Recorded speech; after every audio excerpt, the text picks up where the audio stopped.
ગયા ગુરુવારે એટલે કે 21મી ડિસેમ્બરે નિર્માતા આનંદ પંડિતે પોતાનો જન્મદિવસ ઉજવ્યો। આ ભવ્ય જન્મદિવસની પાર્ટીમાં સલમાન ખાન, અમિતાભ બચ્ચન, અભિષેક બચ્ચન અને શાહરૂખ ખાન સહિત ઘણા સેલેબ્સ સામેલ થયા હતા। આ પાર્ટીને લગતો એક વિડિયો સામે આવ્યો છે, જેમાં સલમાન બિગ બી અને અભિષેક બચ્ચનને ગળે લગાવતો જોવા મળી રહ્યો છે।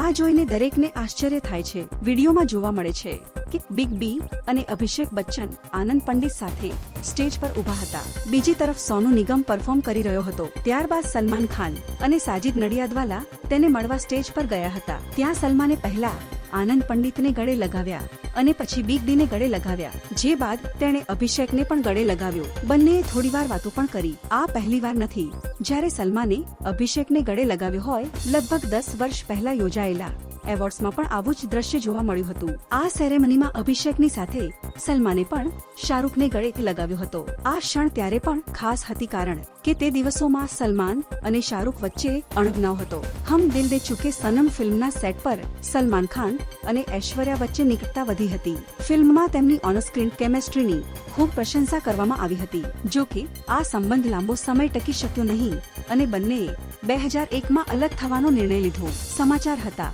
કે બ્રેકઅપ સમયે સલમાન અને ઐશ્વર્યા વચ્ચે ઘણી લડાઈ થઈ હતી।